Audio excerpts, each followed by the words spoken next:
So just to continue with the video cast, didn't want to get cut off and have people, stare at that in suspense. Is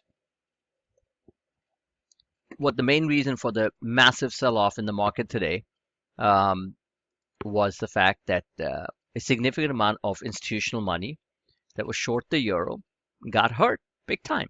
As the euro rallied, they had to cover, they had to come up with their margin calls.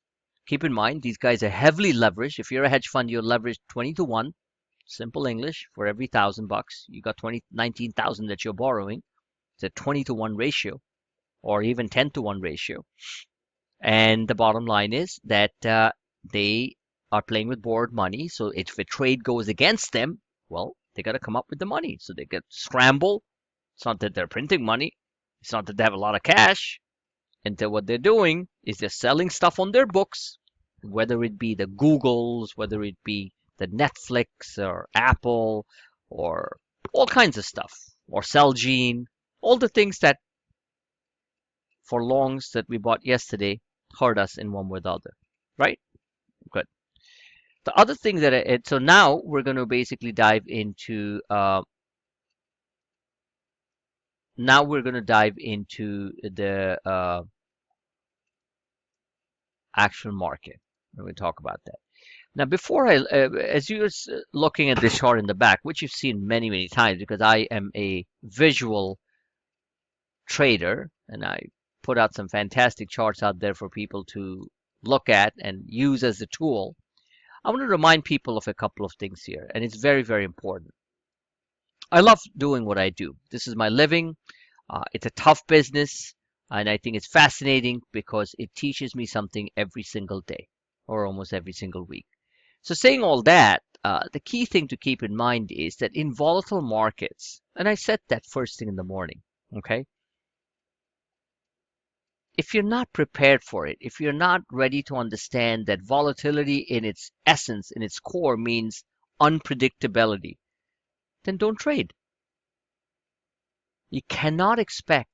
I can show fantastic pinpoint support levels and resistance levels and reflex bounce levels and all that stuff.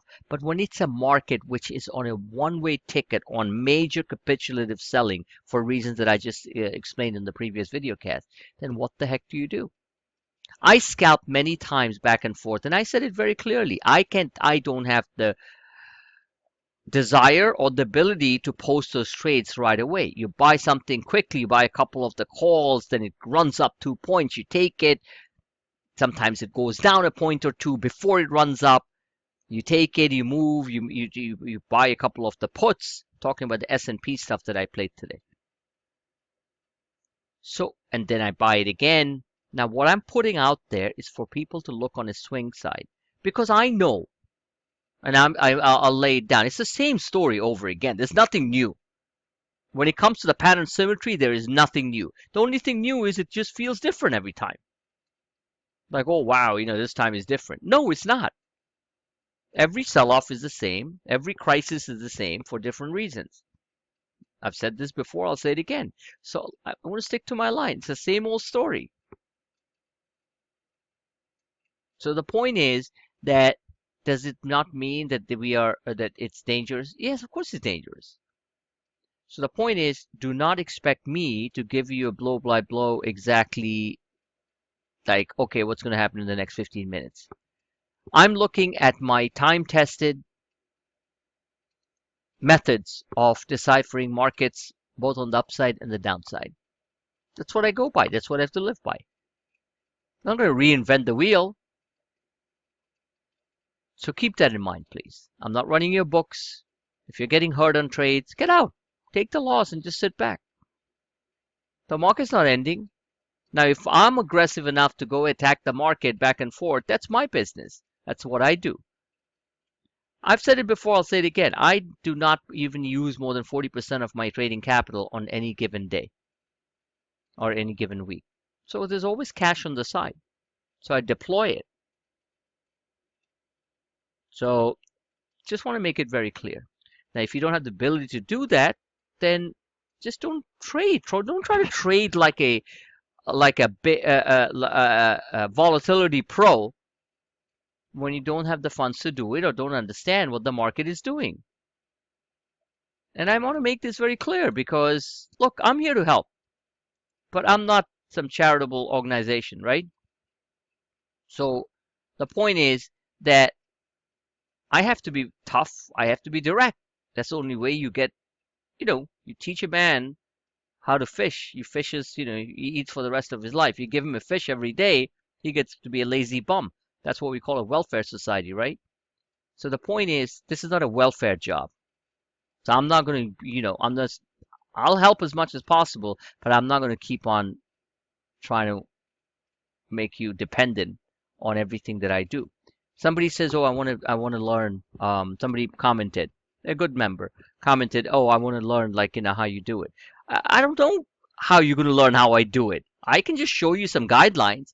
What your risk management is. Look, I'm very aggressive when I attack the market. When things get really ugly, I get aggressive because every single time, many, many years, when all the pointers point to a massive capitulative type of thing on a short-term tradable bottom, I'm going to get aggressive because the best money is made over the next 24 to 48 hours. How many times have I said it? How many times have I right? How many times have you guys understood it? Very few of you ever do, because the comments and the behavioral uh, uh,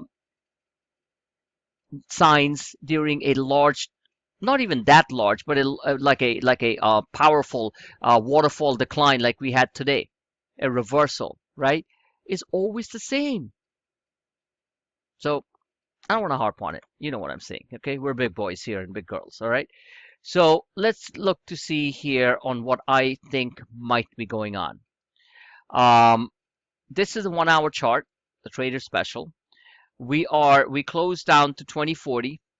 Looks like we bounced up after hours, and this is the E-minis, by the way, to 2057, and we are at the 50 fib right there, Fibonacci retracement. What I did was I drew the Fibonacci retracement from the 2109 level, and let me see, 2109 level, or yeah, this part. Actually, I should just draw it from the highs, which is 2134. No, I'm not going to do that because we're not going back that far. I'm just going to look at it from this particular level here. That was the highs that we reached back on November 1st, right? There was a big drop down. Everyone gave up.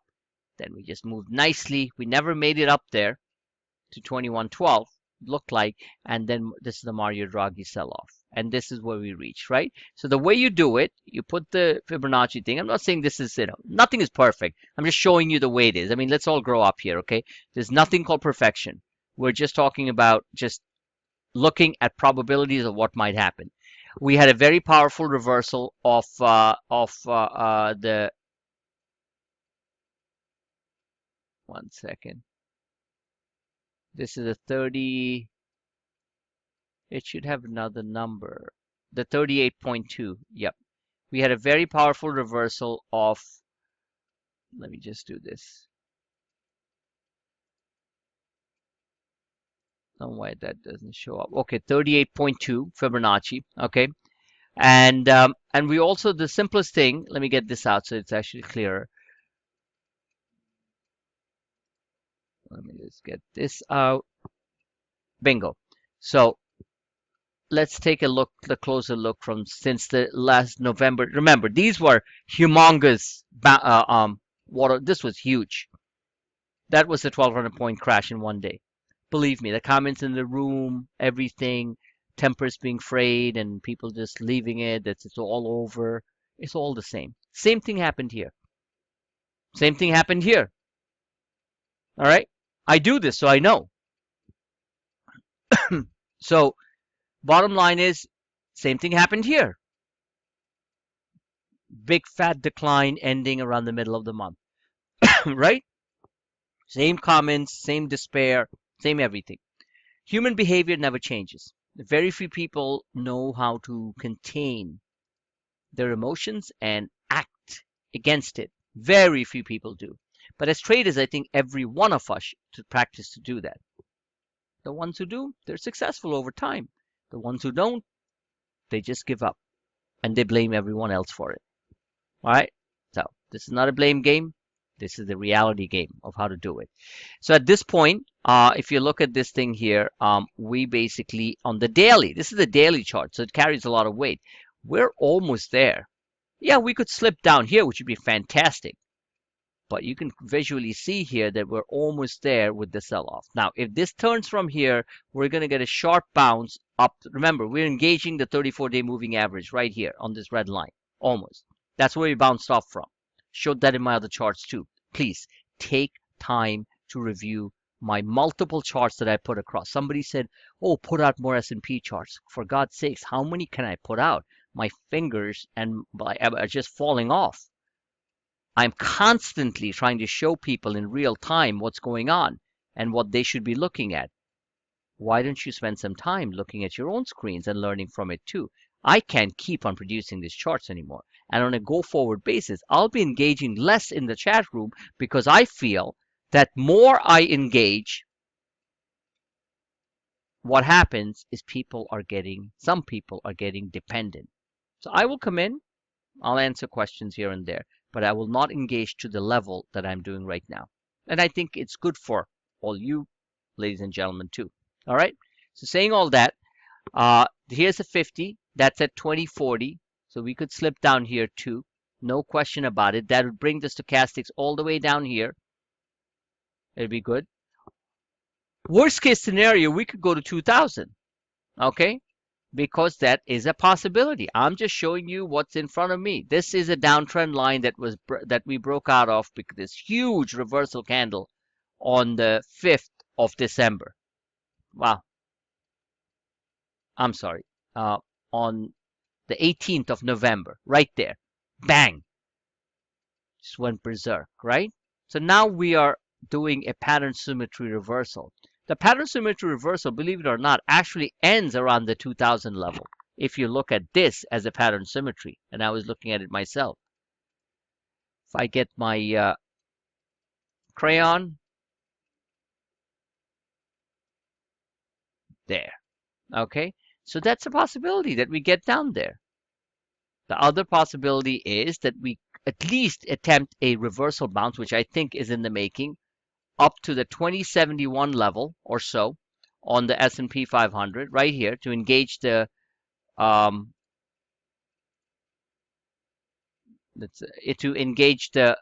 downward sloping 34 and the 50. So that's at 2075. The 50 is at 2082. And my thought process is if this pattern is what we're looking for, then that's pretty much what's going to happen because this is a major support line that broke. So 2065 is the first level of contact where the S&P calls that we bought at the lows should be sold. And then if we break above that, like we broke above that here, right, just like that, then you are looking at the engagement with 2082 or so. What happens after that, we'll see. But technically speaking, that's what we're looking at. You do not want futures to be up a lot right at the open because that's the first thing the machines do is sell them right away. If you look at the 4-hour chart, we are still kind of muddling along. We could slip down very easily. This looks like some sort of a definitive bottom, which was also a pretty definitive bottom on, what was it? 1117, 1118, okay? And 1 minute to finish this video cast. So the bottom line is that, and then after it goes up, we attempt to make another double bottom. So don't freak out, just the way things work, you know. And as you can clearly see, these two candles remind us of what happened here. These were bigger actually. Whoa. Study the volume candles. Capitulation is good. It means a significant washout. Showers are good, right? After a long run. So the bottom line is that when you get this type of stuff, this is what happens. The markets make a powerful recovery. So if you're ready for it, do it. If you're not, don't cry over spilt milk, okay? So that's it for now. Thank you for listening. I will re-engage with everyone tomorrow as I normally do. Tomorrow's Friday. There's going to be a lot of options pinning. There's going to be margin selling. So get ready for the real return on your money to come next week if you're going long. Thank you for listening.